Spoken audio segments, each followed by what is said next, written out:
Gêneros Literários, Instituto Itapuã, professor Márcio, Literatura e História da Arte.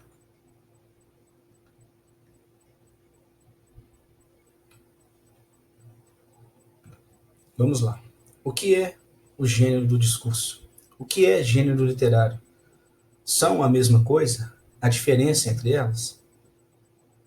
Aí a gente tem um modelinho aqui para ver o que é um gênero do discurso, não é uma situação real do cotidiano. Então a gente já pode perceber que gênero do discurso são textos que nós criamos, que a sociedade cria para alcançar ali um grande objetivo. Por exemplo, suponha que você esteja insatisfeito porque a sua rua tem sofrido constantes enchentes. Para resolver o problema é necessário que uma reclamação oficial seja feita. Que gênero discursivo utilizar então? Então agora o sujeito, para fazer essa reclamação formal, ele precisa buscar dentro dele, ou buscar na sociedade, gêneros, textos capazes de trazer aquela petição de forma formal. Por exemplo, sem uso de gírias. Né? Você poderia escrever uma carta argumentativa de reclamação à prefeitura de sua cidade ou ao governo de seu estado. Contudo, esse não é um problema só seu. Logo, o documento teria mais força se tivesse o apoio de outros moradores da rua ou do bairro. Então agora, olha, a necessidade me faz mudar, repensar aquele texto que seria suficiente. Por exemplo, uma carta argumentativa de reclamação. Nesse caso, vocês poderiam lançar mão de um abaixo-assinado. Então agora, um gênero formal adequado a uma situação de uso, onde várias pessoas precisam ou têm a mesma ideia sobre um determinado assunto. Ou de uma carta aberta, dirigida à população e aos governantes. A escolha dependeria de outros fatores, como o número de pessoas que poderiam assinar, se a carta aberta seria divulgada numa assembleia ou manifestação, se haveria cobertura da imprensa. Observe que a escolha de um determinado gênero discursivo depende em grande parte da situação de produção, ou seja, a finalidade do texto a ser produzido, quem são os locutores, quem são os interlocutores, o meio disponível para veicular o texto. Aí entra um pouquinho naquela função da linguagem, né? Para cada situação comunicativa que você tem ali um tipo de função adequada, né? Por exemplo, quando eu digo alô, alô, eu não quero contato com ninguém. Eu estou só fazendo um teste, né? Aí, seguindo. Os gêneros literários. Entre os gêneros discursivos, existem aqueles que são próprios da esfera artística e cultural e são utilizados com a finalidade estética artística, os gêneros literários. Então a gente pode perceber o seguinte, que os gêneros literários são diferentes dos gêneros do discurso. Ou seja, que a função do texto literário trabalha na esfera artística e cultural. Então, diferentemente daquela situação de uso. Né? Mas a gente pode perceber, nós vamos ver, que eles se parecem também em estrutura. De que forma? Quando o sujeito ele imagina escrever um texto, ele tem que levar em consideração, eu quero um poema, eu quero contar o que aconteceu, eu quero fazer uma narrativa, ou, na verdade, eu quero encenar isso, eu quero fazer isso ficar gravado, né, na memória, com ações. Apesar disso, acabou, só voltar um pouquinho, pulei uma parte, desculpe. Como o escritor tem liberdade para criar e recriar gêneros literários, é difícil traçar as fronteiras entre estes. Na esfera artística, os gêneros se multiplicam, ou se combinam, e sofrem transformações quase que constantes. É igual na palavra, né? Peça para o rapaz vir, peça para o rapaz vir. Então, de acordo com o decorrer da comunicação, nós vamos adaptando alguns cenários. Da mesma forma acontece também com esses gêneros literários. Apesar disso, desde as primeiras tentativas de classificação feitas por Platão e Aristóteles na Grécia Antiga, a literatura tem sido organizada por gêneros. Então, quem são esses gêneros? Nós já conhecemos. Vimos os 3 gêneros ano passado no Mundo. De acordo com essa concepção clássica, há 3 gêneros literários básicos: o lírico, o épico e o dramático. Ao longo dos séculos, contudo, essa divisão foi sendo questionada por escritores e críticos, já que deixou de corresponder à variedade dos gêneros existentes, uma vez que novos gêneros surgiam e as antigas formas se renovavam. Ou seja, as pessoas começaram a criticar o seguinte, peraí, se eu quero escrever, então, eu só tenho 3 maneiras de escrever, mas aquilo que eu quero escrever tem um pedacinho da parte da alma, do falar poético, então o gênero lírico, mas eu quero também, ao mesmo tempo, em vez de só falar o que eu estou sentindo, eu quero contar como esse personagem se sente. Então, um texto narrativo. Seguindo, veja a seguir as características básicas dos gêneros literários clássicos, segundo a classificação aristotélica. A aristotélica tem a ver com Aristóteles. Vocês já estudaram ou começaram a ver alguma coisa de Aristóteles nas aulas de filosofia. Aristóteles e Platão também. Grandes filósofos da nossa história que até hoje contribuem de alguma forma. Mesmo que algumas explicações, algumas visões de mundo deles ficaram ultrapassadas, mas a gente pode pegar essas visões e aplicar num determinado contexto, que faz sentido, né? Até os dias de hoje. Gênero lírico. O primeiro que nós vamos ver. Trata-se da manifestação do eu lírico, uma visão particular, que expressa no texto o seu mundo interior, suas emoções, sentimentos, ideias e impressões. Então agora o que eu verei dentro de um texto lírico é nada mais, nada menos que a opinião do autor frente a alguma situação. Nós vimos ano passado que textos de exaltação, eles tinham uma construção bem própria dentro da poesia. E aqueles textos de tormenta, de dor, de morte, também poético, tinham uma outra construção. Não é? Mas todos eles falavam daquilo que o sujeito estava sentindo. É um texto geralmente subjetivo, com predominância de pronomes e verbos na primeira pessoa e que explora a musicalidade das palavras. Então, o que significa essa ideia subjetiva? Subjetivo é o contrário de objetivo. Ou seja, quando eu leio um poema, quando eu leio um texto lírico, se eu não tiver um repertório linguístico, se eu não tiver condições de relacionar palavras, fazer aquela seleção de palavras, provavelmente eu posso não entender aquilo que o autor está propondo. Ou o que é pior, eu posso entender a coisa que ele está falando no sentido só literal, no sentido denotativo. E às vezes a proposta dele é no sentido conotativo. É de te fazer ir para um caminho. É de te levar e transcender aquele pensamento que você tem básico, simples, em algo maior. Ok? Então, repetindo, é um texto que geralmente é subjetivo, geralmente apresenta verbos e pronomes na primeira pessoa e explora a musicalidade das palavras. Ou seja, tenho aí o gênero lírico. Ele tem musicalidade, ele tem ritmo, ele é usado uma voz para contar o que está acontecendo, uma visão particular. Estou diante do gênero lírico. Nós temos agora um exemplo de um texto lírico. Eu vou dar o tempinho para vocês lerem. Então, o ideal agora é que você pause essa aula, leia o texto 1, 2, 3 vezes, as vezes que você achar necessário, até compreender o que acontece, para aí sim a gente continuar. Só antes que você comece, só o primeiro verso aí, nós já podemos ver que ele não pode ser lido de uma forma denotativa. Então, é uma visão subjetiva. O relógio morre, momentos vão, nada já ocorre.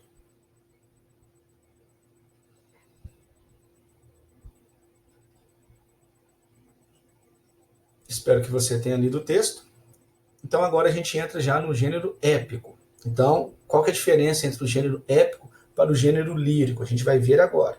Então nós vimos que o lírico é uma visão particular de mundo.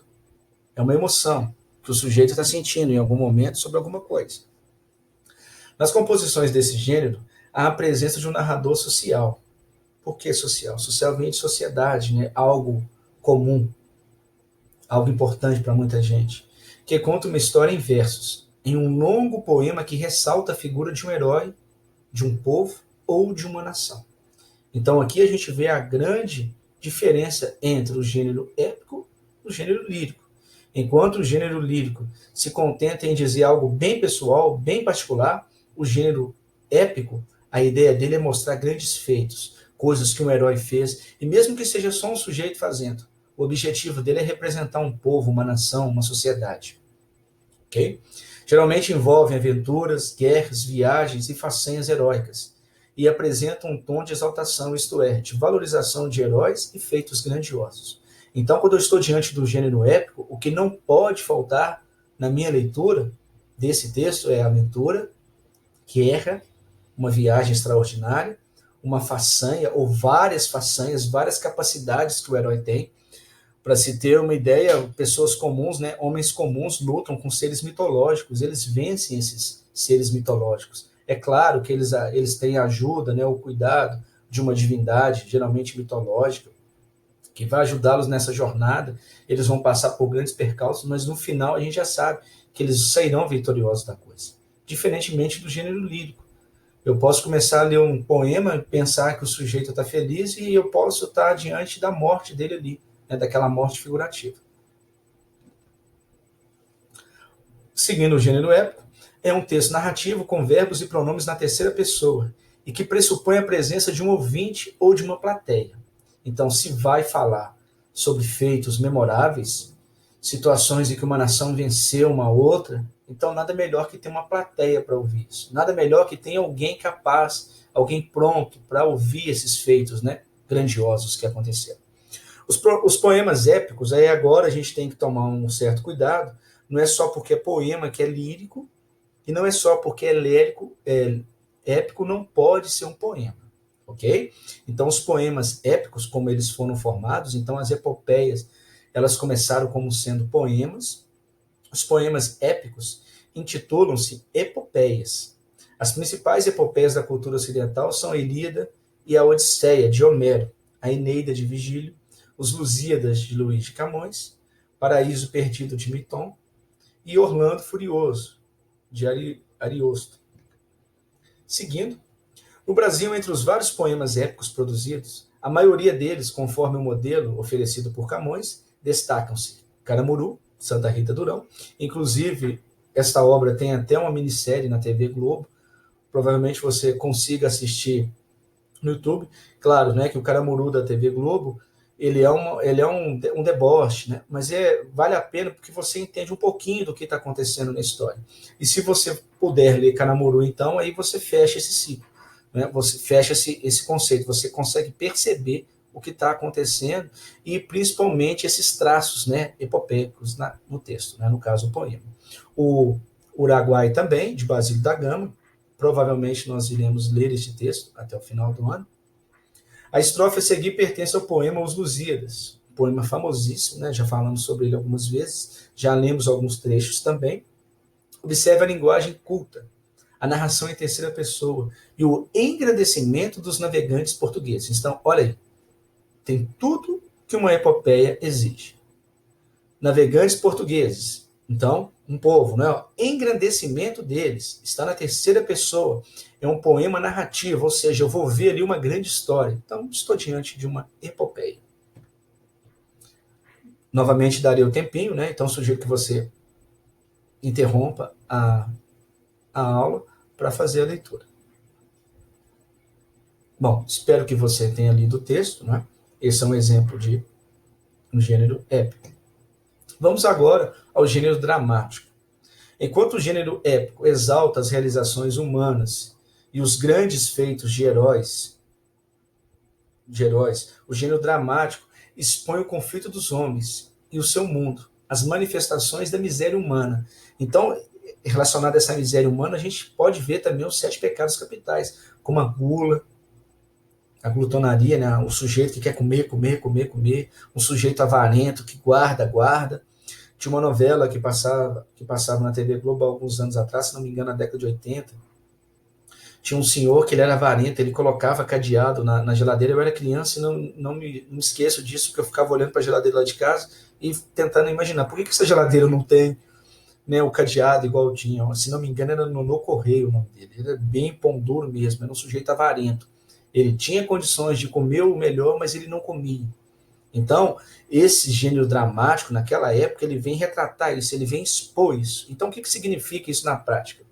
Se fôssemos a uma exibição, se fôssemos ao teatro daquela época, nós veríamos seres ali, caricaturas de pessoas, de indivíduos, que poderiam mexer com a gente. Por exemplo, se eu fosse uma pessoa avarenta e visse esse não ocorrer, eu sentiria ali o que ele estava assim, tentando passar para a plateia. E provavelmente eu poderia até mudar o meu comportamento, a minha postura. Então, por isso que expõe conflitos dos homens, né, em seu mundo, as manifestações da miséria humana. Você há de lembrar comigo agora do Édipo Rei, aquele sujeito que recebe um oráculo falando sobre o futuro dele, sobre o destino, e nesse oráculo diz o seguinte: olha, você vai matar o seu pai e vai se casar com sua mãe. O sujeito, quando ele ouve essa história, ele fica apavorado, ele resolve fugir, não é? O que a gente chama de tentar fugir do destino. Só que, de acordo com a Grécia Antiga, com a tragédia, o sujeito ele não tinha como fugir desse destino. Na verdade, ele precisaria enfrentá-lo da forma com que ele aparecesse. Né? Então, vamos lá. São do gênero dramático os textos escritos para serem encenados. Aí a gente tem também aqueles subgêneros que nós já vimos, né? A tragédia, a trágico-comédia, né? A comédia em si. Nesse tipo de texto, em vez de ser contada por um narrador, a história é mostrada no palco. Opa, então agora sai a figura do narrador e vai entrar quem? Como que eu vou saber o que está acontecendo na história? Aí a gente usa alguns artifícios que nós aprendemos no ano passado, que são as famosas rubricas. Não é? Um texto escrito para ser encenado, por exemplo, vão ter ali as marcações de falas, as marcações de cenários, como vai ser a luz de fundo, se vai ser claro, se vai ser escuro, se o sujeito vai entrar ali naquela história bem tranquilo ou se ele vai entrar apavorado. Por exemplo, o Édipo Rei mesmo, quando depois que ele descobre que ele matou o pai e se casou com a mãe, aparece um arauto contando para a sociedade o que tinha acontecido. Então, aquela forma com que esse arauto vai contar, se ele chegasse e contasse assim: pessoal, infelizmente, Édipo Rei acabou matando o pai, isso aí não ofereceria nenhum fruto dentro daquele meio. Então, o sujeito precisa realmente encenar ali, ele precisa colocar para fora as emoções. É como a mesma coisa quando nós assistimos a uma novela, a um filme, em que nos emocionamos. Por que nós nos emocionamos quando a gente assiste aquilo ali?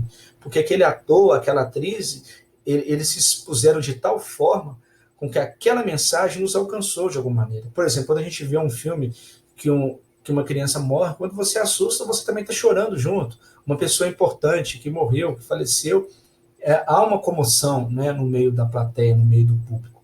Então, o gênero dramático, ele tira essa figura do narrador e é importantíssimo esse papel dos atores, porque são eles que vão conduzir a história. Então não faz sentido, por exemplo, eu estar assistindo Vingadores e ficar aparecendo legenda que agora o Thor vai fazer isso. Agora o Thanos vai fazer isso. Não vai fazer efeito. Eu tenho que ver o Thor em ação. Eu preciso ver o movimento do Thanos de fazer isso para poder mudar a realidade que as pessoas vivem na história. Eu creio que é uma coisa fácil, prática de se entender. Então, se alguém tem alguma dificuldade, volte nessa gravação, leia novamente para você entender, né, como que a coisa é fundamental. E um detalhe interessante, algumas pessoas pensam que estudar literatura é uma perda de tempo, não faz sentido, mas eu digo para você sem medo de errar. Não é verdade isso. O estudo da literatura, o estudo das artes, qualifica a sua visão de mundo, faz você perceber algumas coisas que os incautos não dão conta de perceber. Por exemplo, uma pessoa que nunca teve oportunidade de ter acesso a algum tipo de cultura, a obras literárias, ele só vai conseguir entender aquele mundinho que ele vive. Agora, um sujeito que entende histórias, entende conceitos, contextos, entende por que pessoas escreviam daquela forma há alguns anos atrás, alguns séculos, alguns milênios atrás, essa pessoa será capaz de fazer reflexões importantes no cenário nacional e internacional. Por exemplo, essa epidemia mesmo de agora, se fizermos uma volta no tempo, em alguns momentos atrás, nós vamos ver algumas pestes que dizimaram boa parte da humanidade. E a população não se preparou durante esse tempo? Claro que se preparou. Foram feitas vacinas, foram feitos processos, né, de cura, tratamentos para minimizar os riscos. Tanto é que no Brasil, por exemplo, todos os anos é liberada a vacina para as pessoas idosas, porque essas pessoas imunizadas, elas não vão para o hospital. Então, elas vão desafogar o sistema público de saúde. Então, entender o contexto que você vive é importantíssimo. Entender os gêneros textuais é algo formidável, algo sensacional. Entender por que as pessoas antigamente acreditavam que um trovão era um deus, era um barulho, é um brado de um deus, isso também é importante para a gente entender alguns absurdos que acontecem hoje em dia. Tá certo?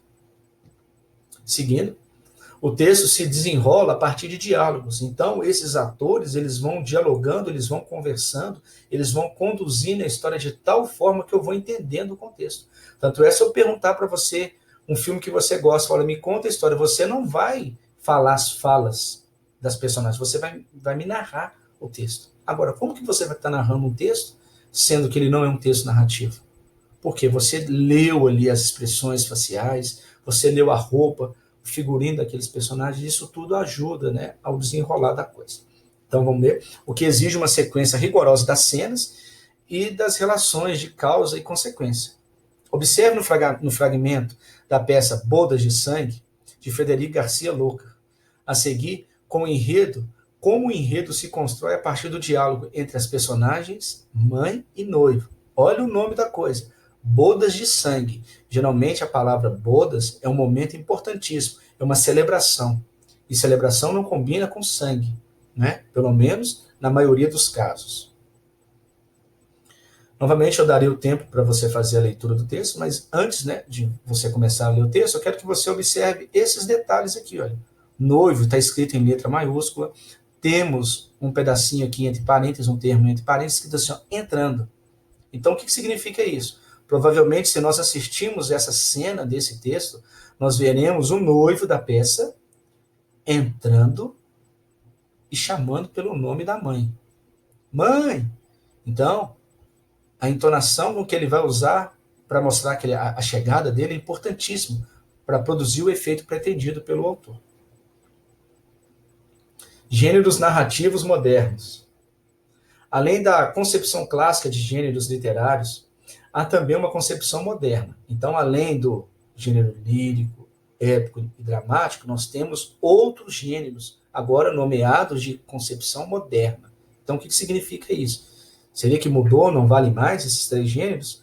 O que leva em conta outras modalidades de texto, que não existiam no tempo de Aristóteles. Então, na época de Aristóteles, ele definiu três gêneros para a literatura, para os textos literários. Agora, esses três gêneros não são mais capazes de abordar, de absorver tudo que acontece na sociedade. Por exemplo, olha, eu gosto de uma narrativa, mas eu não quero uma narrativa épica.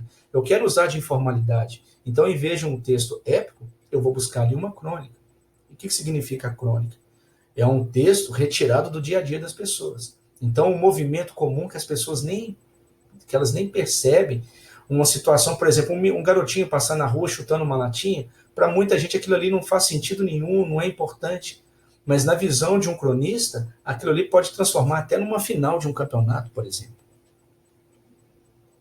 Né? Seguindo, entre elas quem?